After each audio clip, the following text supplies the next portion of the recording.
안녕하세요. 육상 단거리 채널 민코치입니다. 날씨가 너무 장난이 심한 거 아니오? 며칠 전에 올린 영상, 벤치 운동에 관련된 영상을 지금 제가 업로드를 했는데 댓글 중에 이런 댓글이 있어요. 운동 종목에 대해서 약간 디테일한 설명을 부탁드립니다, 뭐 이런 내용인데, 자 그래서 준비했습니다. 이렇게 땡볕에 제가 설명을 하고자 부랴부랴 또 영상을 켰는데, 제가 사실 영상을 편집하고 영상을 찍고 뭐 각본도 없이 그냥 즉흥적으로 찍는 거라서 영상의 퀄리티가 조금 떨어질 수는 있지만, 그래도 달리기를 좋아하시는 분들은 끝까지 제 영상을 시청해 주시길 바랍니다. 육상을 포함한 축구, 농구, 배구 등등 엘리트 운동을 하시는 선수들은 분명히 제 영상이 도움이 될 겁니다. 될 거야. 그래 안 그래? 그럼 지금 바로 설명 들어가겠습니다. Let's get it on! 쏘!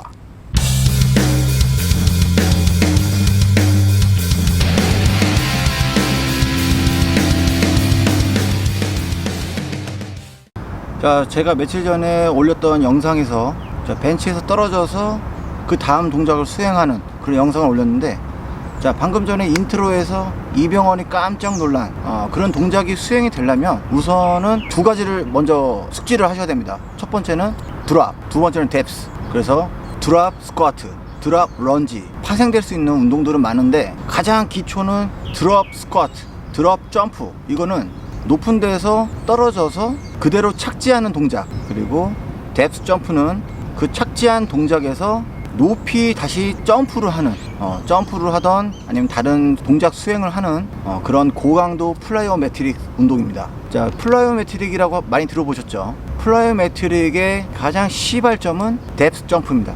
뎁스 관련된 이런 운동을 하려면은 우선 신체적으로 조건이 좀 어느 정도 갖춰져야 돼요. 플라이오메트릭스 관련된 일련의 운동들은 약간 엘리트 선수들이 하는 거기 때문에, 엘리트 운동 선수들은 어느 정도 체력과 근신경계, 근육들이 어느 정도 받쳐주기 때문에 해당 선수의 레벨에 맞춰서 운동 강도를 조절할 수가 있습니다. 근데 만약 이러한 운동을 안 해본 사람들이 갑자기 이런 운동을 해버리면은 부상의 위험이 굉장히 높습니다. 그래서 일반적으로 뭐 PT샵이나 뭐 헬스장이나 이런 데서 만약에 레슨을 받아도 이런 뎁스 점프에 관련된 운동을 일반 회원들한테는 잘 적용을 시키지 않아요. 왜냐면 부상의 위험도가 높기 때문에. 그리고 그런 운동을 해가지고 다이어트를 한다기보다는 이 운동의 목적은 순간적인 방향 전환, 순간적으로 민첩함, 착지 후의 동작, 그러니까 이제 민첩함을 좀 더 폭발적으로 개선시키는 훈련인데, 자 이런 운동을 하는 종목은 농구나 축구,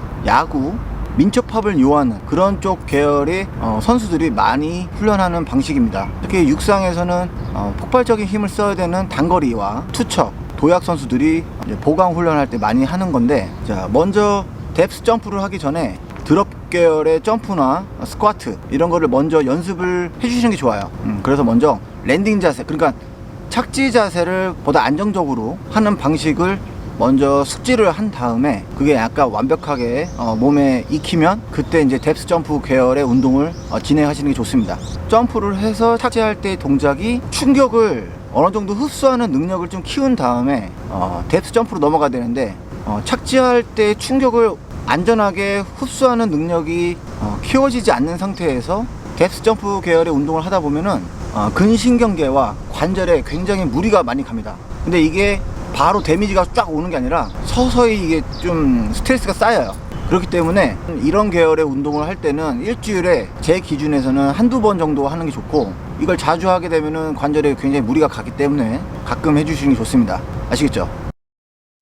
자, 그래서 뎁스 점프를 하기 전에 기초적인 드랍에 관련된 드랍 점프, 그 드랍 점프를 하기 전에 드랍 스쿼트를 우선적으로 익히시는 게 좋습니다.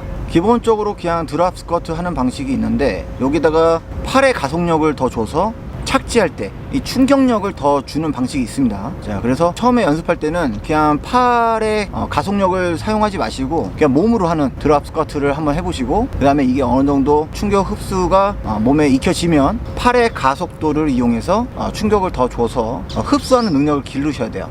자, 그래서 일단은 제가 드랍 스쿼트에 대해서 먼저 시범을 보이도록 하겠습니다. 자, 드랍 스쿼트는 이 상태에서 최대한 빠르게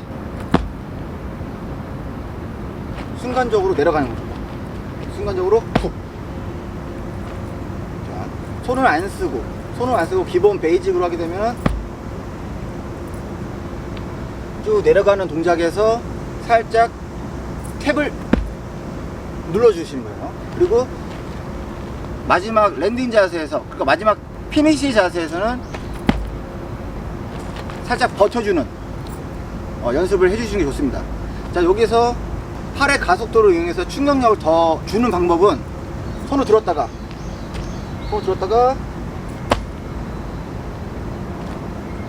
다시 손을 들었다가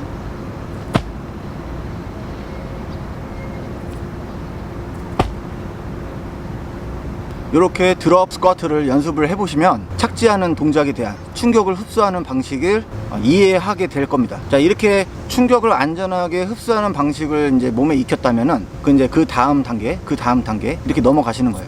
아시겠죠? 자, 그 다음으로는 이제 뎁스 점프에 대해서 한번 가보겠습니다. 가시죠.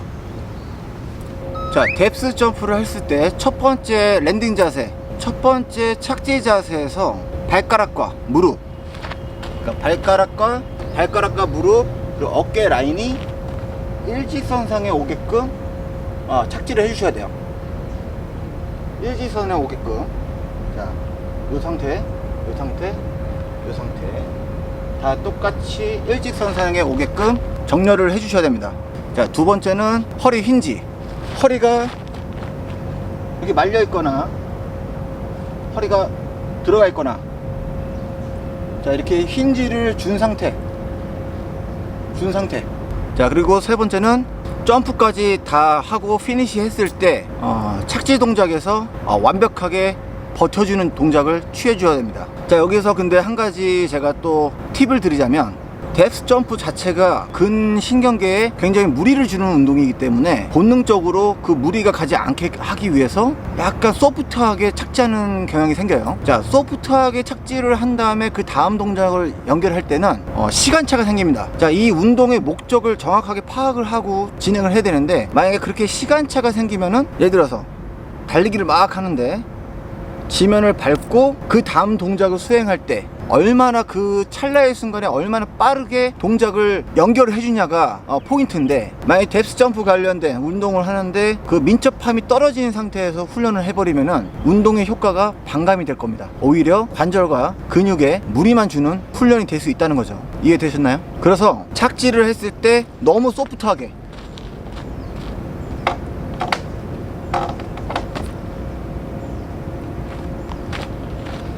자, 이런 식으로 너무 소프트하게 하는 게 아니라, 무릎을 풀 스쿼트가 아니라 약간 하프 스쿼트, 그러니까 떨어졌을 때 이렇게 들어가는 게 아니라 이 정도 하프 스쿼트. 자, 여기서 만약에 하프가 아니라 하프보다 조금 더 관절의 각도를 펴준다면은 단점은 뭐냐? 근육과 관절에 굉장히 스트레스를 가해진다는 거. 하지만 그게 받쳐준다면 굉장한 퍼포먼스를 이끌어낼 수가 있습니다. 이 플라이오메트리스 운동은 약간 부상과 퍼포먼스 향상이 같이 가요.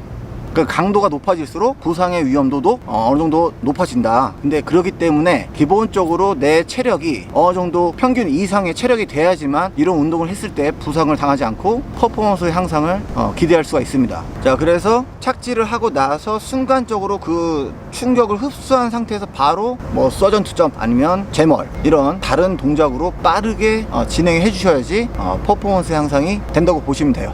오케이?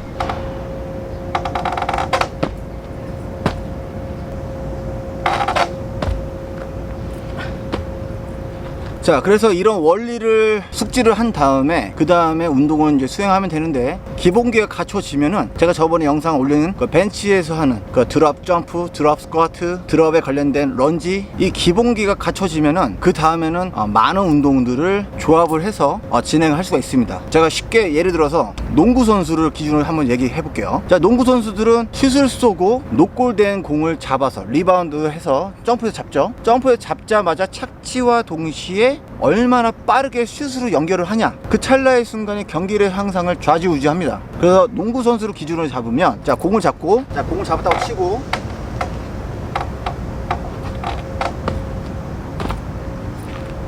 자, 이런 식으로 뎁스 점프를 한 다음에 바로 슛 동작으로 점프를 다시 연결을 해주는 겁니다. 그래서 내가 어떤 종목의 선수인지 그걸 파악을 한 다음에 해당 종목에 필요한 퍼포먼스 운동을 적용을 해서 선수들한테 트레이닝을 시키면 굉장히 좋은 효과가 나올 겁니다.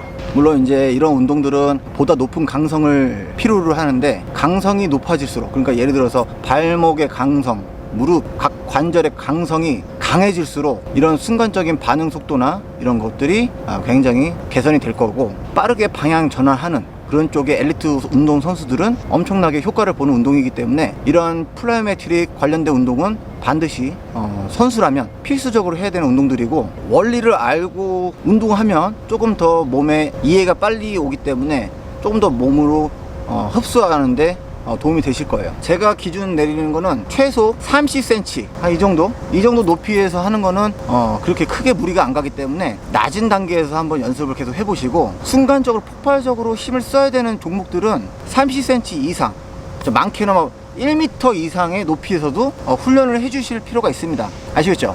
자, 다음 시간에는 요 운동 말고 또 다른 운동에 대해서 제가 또 설명드리도록 하겠습니다. 설명이 잘 됐나 모르겠네. 자, 운동하시는데 최대한 도움이 되도록 제가 노력하도록 하겠습니다. 설명을 더 야무지게 좀 잘해야 되는데, 제가 지금 혀가 짧아서 그런지 이게 말이 좀 잘 안 나오네. 다음에도 유익한 영상을 다시 찾아뵙도록 노력하겠습니다. 이상 미코치였습니다.